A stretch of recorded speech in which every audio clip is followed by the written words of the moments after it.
I used to be Mason, the construction foreman, the guy who provided for his family and built things with his hands. That all changed after an accident left me partially paralyzed and dependent on specialized crutches. 6 months later, my wife Amanda and teenage daughter Zoe left me stranded at Lucky's Roadside diner with nothing but a note saying, "We don't need a cripple holding us back." They took my wallet, phone, and medication, driving off laughing, while I struggled to understand what was happening. I never imagined the single phone call that kind waitress let me make would completely turn the tables. Before I tell you how I went from abandoned and broken to reclaiming my dignity, let me know where you're watching from in the comments, and hit subscribe if you believe everyone deserves loyalty during their darkest times. 15 years. That is how long Amanda and I had been married before everything fell apart. We met at a friend's barbecue when we were both 25. Me already establishing myself in construction. Her just getting her real estate license. I remember thinking she was the most beautiful woman I had ever seen, with her flowing blonde hair and bright smile. I proposed 6 months later, and we were married in a modest ceremony surrounded by friends and family. Our daughter Zoe came along a year after our wedding, completing our family. I worked hard as a construction foreman, putting in long hours to give them the life I thought they deserved. We lived in a comfortable 4-bedroom home in a nice Portland suburb. Amanda worked part-time selling houses in upscale neighborhoods, and Zoe grew into a popular teenager captain of her high school cheerleading squad. From the outside, we looked like the perfect American family. Summer vacations to Disneyland and the Grand Canyon. Weekend barbecues with neighbors. Christmas traditions with matching pajamas for the holiday card. I believed we were happy. Looking back now, I should have seen the warning signs. Amanda always wanted more. More expensive furniture, newer cars, designer clothes. What I provided was never quite enough. She would compare our lifestyle to her real estate clients, making subtle comments about how small our house was compared to the ones she showed. I brushed it off as harmless dreaming. Zoe started showing signs of embarrassment about my blue-collar job around her freshman year of high school. When I would pick her up wearing my work clothes, she would quickly get in the car, slinking down in the seat. Once I overheard her telling a friend that her dad just works construction with a tone that made my heart sink. But I told myself it was normal teenage behavior. Both of them seemed to value status over substance. The things that mattered to me, hard work, integrity, family loyalty, those were not qualities they celebrated. Still, I never imagined how quickly they would abandon those values when tested. Everything changed on October 3rd, 2 years ago. We were finishing a high-rise apartment building downtown. I was on the 3rd floor checking some electrical work when I heard a shout from above. Looking up, I saw the scaffolding 3 stories up beginning to collapse, with Dylan, one of our youngest workers, directly in its path. I do not remember making the decision to move. Instinct took over. I lunged forward, pushing Dylan clear of the falling metal and wood. The next thing I remember is waking up in the hospital, unable to feel my legs. The doctors explained that I had suffered a severe spinal cord injury. The scaffolding had crushed my lower body, damaging vertebrae and nerves. The prognosis was mixed. I would not be permanently paralyzed, but I would never walk normally again. Multiple surgeries followed along with excruciating physical therapy. I learned to use specialized forearm crutches to support myself, but every step remained painful and exhausting. The simplest tasks became monumental challenges. For the first few months, Amanda and Zoe made a show of support. Amanda brought homemade meals to the hospital and hung inspirational quotes around my room. Zoe made a card signed by her cheerleading squad. But as weeks turned to months, their visits became shorter and less frequent. Their encouraging smiles gave way to tight-lipped expressions of barely disguised impatience. The financial strain hit us hard. My disability payments covered only a fraction of my former salary. Medical bills piled up despite insurance. Amanda had to work full-time, something she resented deeply. She would come home tired and frustrated, making comments like, I was not cut out to be the breadwinner, and this was not what I signed up for. Zoe stopped bringing friends to our house entirely. When I asked her why, she muttered something about it being depressing now. I later discovered she had told her friends that I was away on business trips when I was actually at physical therapy appointments. Our home atmosphere grew increasingly tense. Amanda took control of our finances, giving me an allowance from my own disability checks. They began taking weekend trips, without me claiming it was too difficult to accommodate my needs. They would return with shopping bags and stories about restaurants I could no longer easily access. 6 months after the accident, Amanda suggested a family road trip to Seattle for her sister's wedding. "It will be good for us to get away together," she insisted. A fresh start for the family. I was hesitant knowing how uncomfortable car travel was for me now, but I desperately wanted to believe we could reconnect. I wanted my family back. I never suspected that this fresh start would be the beginning of the end. The drive to Seattle started in uncomfortable silence. Amanda focused intently on the road, barely acknowledging my presence. Zoe sat in the back seat with headphones on, sighing dramatically whenever we stopped to allow me to stretch and relieve the pressure on my spine. Every rest break was treated as an inconvenience rather than a necessity. "Can you not go a little longer this time?" Amanda would ask, checking her watch. "We are never going to make it at this rate." By early afternoon, we were about halfway to Seattle when my pain medication began wearing off. I needed food to take my next dose, so Amanda reluctantly pulled into Lucky's Roadside Diner, a small establishment just off Highway 5. The vintage 1952nd style diner was nearly empty when we entered, with only a couple of truckers at the counter and an elderly couple in a corner booth. Doris, a waitress in her 50s with kind eyes and a warm smile, noticed my crutches immediately and led us to an accessible table. "Let me know if you need anything special, honey," she said, placing menus in front of us. Amanda rolled her eyes at this interaction, while Zoe slumped lower in her seat, pretending to be absorbed in her phone. We ordered our meals, Amanda and Zoe exchanging glances that I could not quite interpret. When the food arrived, we ate in near silence, the only conversation being their occasional whispered exchanges that stopped when I looked up. I tried making conversation about the wedding, asking about the plans for the ceremony, but received only short, disinterested responses. After finishing my burger, I needed to use the restroom. "I will be back in a few minutes," I said, carefully maneuvering to stand with my crutches. "Take your time," Amanda replied, her tone oddly gentle compared to her earlier irritation. Zoe smiled at me, the first genuine smile I had seen from her in weeks.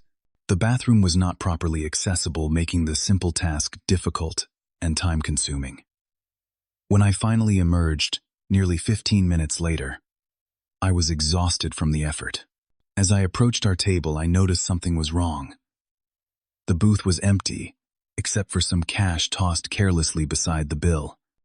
My first thought was that they had stepped outside for fresh air. I looked toward the entrance, then scanned the parking lot through the windows. That is when I saw our blue SUV pulling onto the highway, Amanda at the wheel, Zoe in the passenger seat. They were leaving. Confusion turned to disbelief as I hobbled to the window, watching our car disappear down the highway. A small piece of paper fluttered on our table, placed under Zoe's half-empty water glass.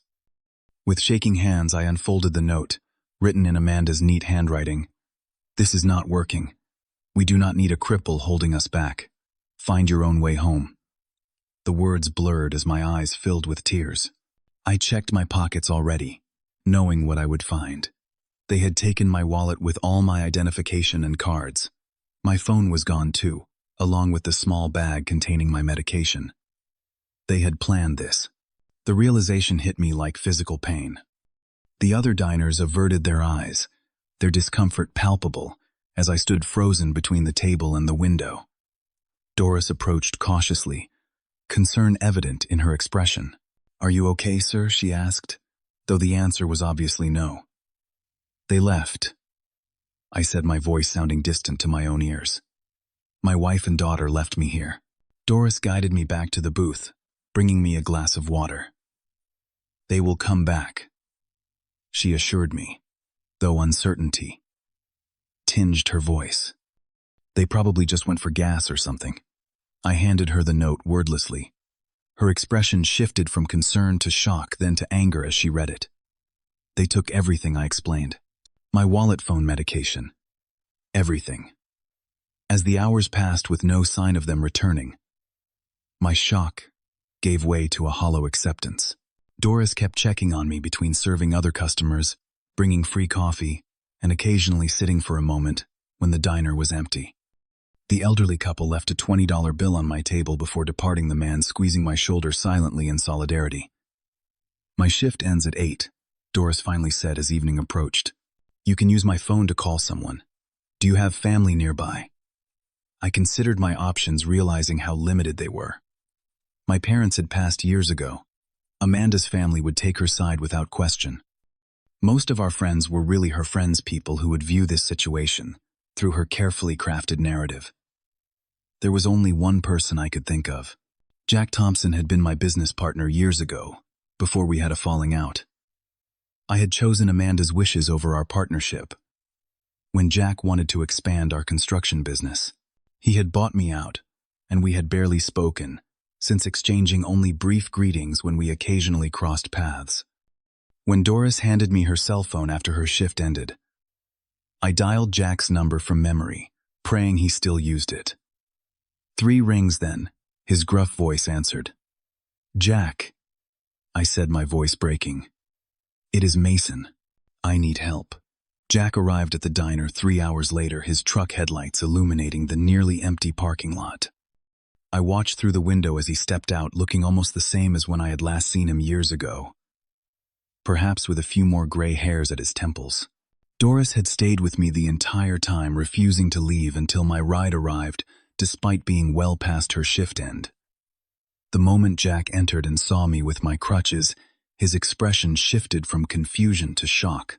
We had not spoken properly in 5 years, and he had no idea about my accident. I could see him processing my changed appearance, the specialized crutches, the obvious difficulty I had standing to greet him. "Mason," he said, simply extending his hand.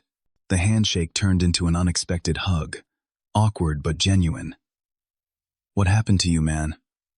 During the 3-hour drive back to Portland, I told him everything. The accident that had saved a young worker, but cost me my mobility. The months of surgeries and rehabilitation. The gradual withdrawal of my wife and daughter. The final betrayal at the diner. Jack listened without interruption. His hands tight on the steering wheel, jaw clenched in barely contained anger. "They just left you there, with nothing?" he finally asked. Incredulity evident in his voice. Like taking out trash they did not want to deal with anymore. I confirmed.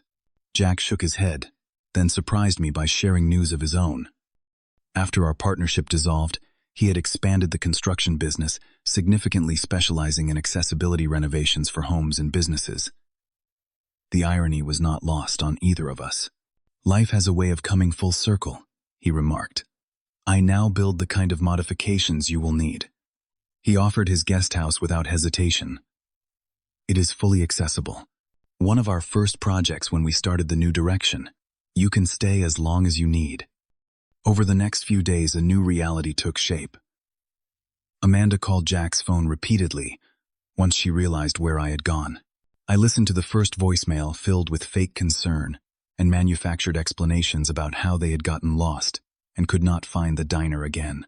The lies were so transparent, they would have been laughable if they were not so painful. After the 20th call, Jack suggested I speak with his attorney, Catherine Moore, who specialized in disability rights. Tall and formidably intelligent, Catherine listened to my story with professional composure that occasionally broke to reveal flashes of genuine outrage. "What they did constitutes abandonment and potentially elder abuse given your disability status," she explained. "And if she has been controlling your disability payments, that is financial abuse as well." With Catherine's guidance, we discovered that Amanda had been systematically draining our accounts for months, moving money into a separate account under only her name. She had also been researching divorce attorneys specializing in cases involving disabled spouses, looking for ways to minimize her financial responsibilities. The most painful discovery came when Catherine's investigator recovered deleted text messages between Amanda and Zoe, planning the diner abandonment weeks in advance. Messages mocking my disability, complaints about how embarrassing it was to be seen with me, calculations about how much money they could secure before leaving. My 16-year-old daughter had been an active participant in the scheme, not just following her mother's lead. As the legal machinery began moving, Jack made another unexpected offer. "We need a consultant for our accessibility projects," he said one evening over dinner. "Someone who understands construction fundamentals, but also has first-hand experience with mobility challenges. The position is yours, if you want it." I accepted gratefully, finding purpose in helping design spaces that would make life easier for people facing challenges similar to mine. Each day working gave me back a piece of the dignity that had been stripped away at that roadside diner. Amanda and Zoe's calls became increasingly desperate, as they realized I had legal representation and was not alone and helpless as they had planned. 78 calls and messages accumulated, their tone evolving from fake concern to anger to eventually panic, as Catherine's legal actions began restricting their access to our remaining assets and home. "You cannot just lock us out of our own house," Amanda screamed in one message. "Where are we supposed to go?" The question held a bitter irony that was not lost on me. It was exactly what they had forced me to face alone without resources while dealing with a disability. With each passing day, my strength, both physical and emotional, grew. The victim they had abandoned was transforming into someone far stronger than the man they had known. Someone ready to face them on his own terms. 3 weeks after being abandoned at the diner, I sat in Catherine's office waiting for the confrontation I had both dreaded and anticipated. Jack sat beside me, his presence a reminder that I was no longer alone in this battle. When the door opened, Amanda entered first, her carefully applied makeup failing to hide the strain of recent weeks. Zoe followed, eyes downcast, looking smaller and younger than her 16 years. The shock on their faces when they saw me was unmistakable. Instead of the broken, desperate man they had expected, I sat composed in a well-fitted suit Jack had helped me select. I had gotten a haircut, trimmed my beard, and most importantly, I had reclaimed my sense of self-worth. I was not the same person they had left behind. Mason Amanda began, her voice taking on the sympathetic tone she used when trying to manipulate situations. "We have been so worried about you. That whole incident was just a misunderstanding. We came back for you, but you were already gone." Catherine stepped forward, placing a folder on the conference table. "Mrs. Weber, I think we should dispense with the fabrications. We have the note you left witnessed by multiple people at the diner. We also have these." She slid printouts across the table, bank statements, showing transferred funds, text message exchanges, planning the abandonment searches on Amanda's computer about divorcing disabled spouses. "You plan to abandon a disabled man without means of transportation, communication, identification, or necessary medication," Catherine continued. "Under Oregon law, that constitutes criminal neglect and potentially elder abuse given Mr. Weber's protected status due to his disability." Amanda's carefully constructed facade crumbled. "You cannot prove anything," she hissed, though her trembling hands betrayed her confidence. "It will be my word against his."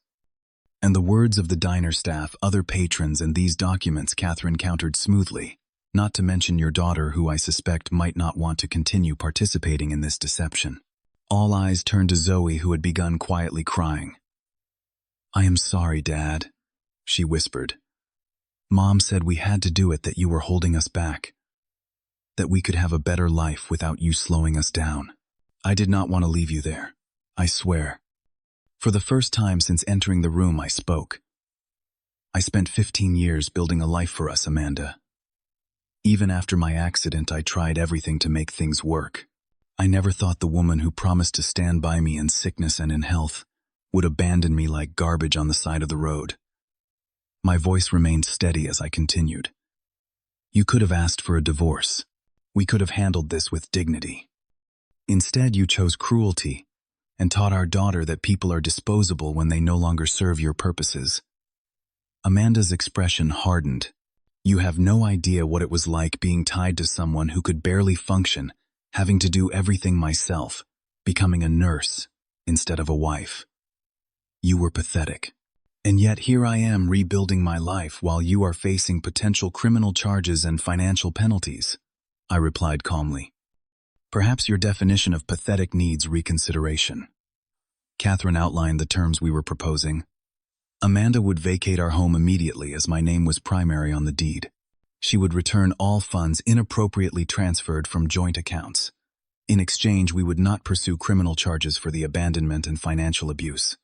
She would receive a modest settlement that was far less than the 50% she had clearly been counting on.